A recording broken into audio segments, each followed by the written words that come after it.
여러분 안녕하세요. 100일의 성경독 대행지로 오신 여러분들을 환영합니다. 오늘은 제19일차 갈라디아서 1장부터 빌립보서 1장까지 말씀을 보겠습니다.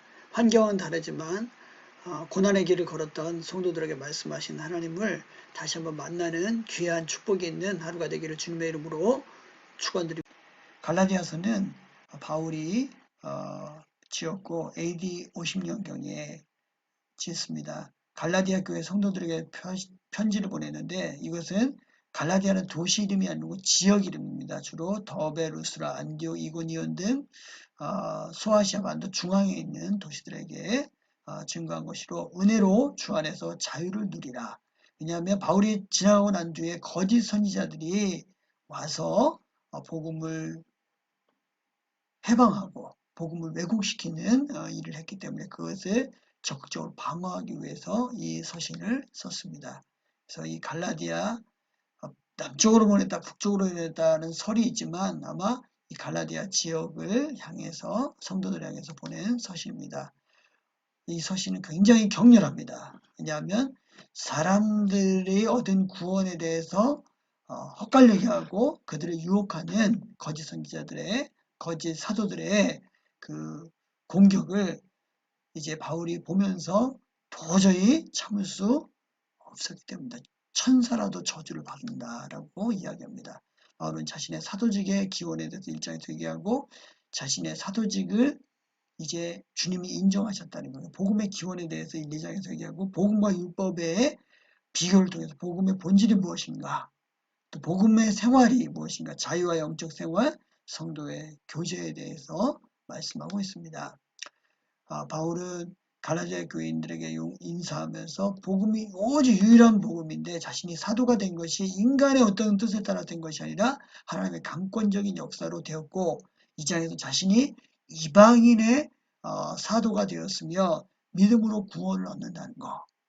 그러면 거짓 선지자들이 거짓 선생들이 이야기하는 율법은 뭐냐? 율법으로는 구원을 얻을 수 없다는 것이며 믿음으로만 되며 율법이 먼저가 아니라 하나님의 약속이 먼저며 그리스도 안에서 믿음으로 우리가 하나 된다는 것을 말씀하고 있습니다. 성도들은 하나님 나라 유업으로 받을 자인데 하나님의 아바 아버지라 부르게 하시고 종의 영을 받지 않았습니다.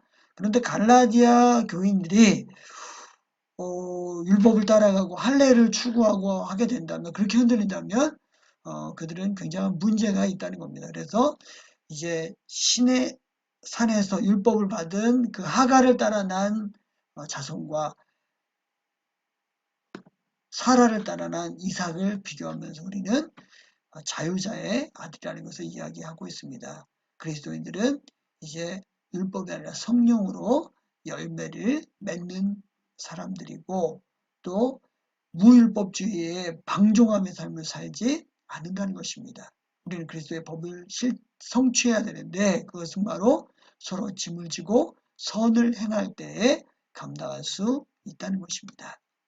에베소서와 빌립보서는 둘 다 옥중서신인데 바울이 로마의 연금 상태에 있을 때 쓰여졌습니다. 에베소서는 1장부터 3장까지는 교리적인 교훈을, 4장부터 6장까지 윤리적인 교훈을 이야기하고 1장부터 3장은 하나님의 사역을, 4장부터 6장은 그리스도인들의 행함을 이야기하고 전체 주제는 그리스도 교회에 관한 내용을 다루고 있습니다. 빌립보서는 1장과 2장은 간증과 권면이고 3장, 4장은 교훈과 감상인데 결국은 환난 중에 기쁨에 관해서 말하고 있습니다. 에베소서는 에베소 교회만을 위한 것이 아니라 다른 여러 지역을 위한 회람 서신이고 바울 서신의 왕관, 바울 서신의 지성서, 인간에 쓴 가장 거룩한 책이라고 하는 것을 보면 복음에 대해서 가장 장엄하고 깊고 높고 크게 복음을 증거했는데 특별히 이제 교회에 관한 내용, 구원을 설명한 복음을 설명하면서 교회와 관련되어서 이제 이 복음 에베소서가 기록되어 있습니다. 에베소서는 바울이 개척했고 디모데가 목회했으며 요한이 이제 목회를 했던 곳으로 알려져 있고 그리스도 안에서 또 우리 교회라는 말이 많이 등장하고 있습니다. 교회로서 우리가 하나님의 신령한 구원과 성도의 복을 누린다는 것입니다. 1장에서는 하나님이 구원을 어떻게 계획하셨는가, 2장에서는 옛생활과 새생활을 비교하고 3장에서 교회의 사명, 4장에서는 그 새로운 성도의 삶, 5장에서는 빛의 자녀로 어떻게 살 수 있는가, 6장에서는 영적 싸움에 대해서 말씀하고 있습니다. 교회의 머리 대신 그리스도를 이야기하면서 우리가 신령한 복을, 구원의 복을 하나님으로부터 받았다는 것. 그리고 성도는 이제 이방인이나 유대인이나 그리스도 안에서 하나가 되어서 하나로 살아가야 된다는 것. 또한 바울은 이방인을 위한 사도가 되었기 때문에 교회를 위해서 이제 그가 기도합니다. 그리스도 안에서의 새 생활은 이제 그리스도 안에서 하나됨을 건면하고 거룩한 삶을 살 것을, 또 성도들이 어떻게 빛의 자녀로서 사는가, 성령 충만한 삶을 살아야 된다는 거, 가정생활에서 남편과 아내의 삶, 또 6장에서는 자녀의 삶, 종과 상전의 삶, 마귀와 싸우는 영적 전투를 한 전신갑주를 입을 것을 이야기하고 마지막 인사를 하고 있습니다. 빌립보서는 바울이 로마 셋집에서 쓴 것이고 이게 62년경에 쓰여졌으며 기쁨이라는 단어가 16번이 등장합니다. 고난 속에서도 이제 견디며 이제 마지막 석방될 것 같은 그러한 분위기 속에서 바울이 빌립보 교인들을 향해 이제 기쁨의 소식을 전하고 겸손하게 살 것을 말씀하고 있습니다. 빌립보 교회는 유럽의 첫 번째 교회였고 바울이 많은 어려움을 겪은 속에서도 이제 구원의 역사가 일어났던 교회였는데, 아마도 두 여성 리더였던 유오디아와 순두계 사이에 갈등이 있었고 빌립보 교회가 담임 목사인 에바브라디도를 이제 바울을 위한 선교금을 모아가지고 직접 찾아올 정도로 사랑이 많았습니다.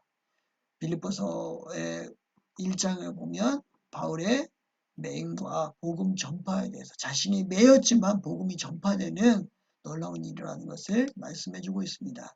우리는 믿음으로 살아야 됩니다. 율법이 아니라 믿음으로 사는데 그리스도와 함께 못 박혀서 죽었는데 이제 내가 살고 있습니다. 이것은 하나님의 아들을 믿는 믿음 안에서 사는 것입니다. 오늘도 믿음으로 살아서 믿음의 열매를 맺고 부활의 능력을 증거하시는 저와 여러분 되기를 주님의 이름으로 축복합니다.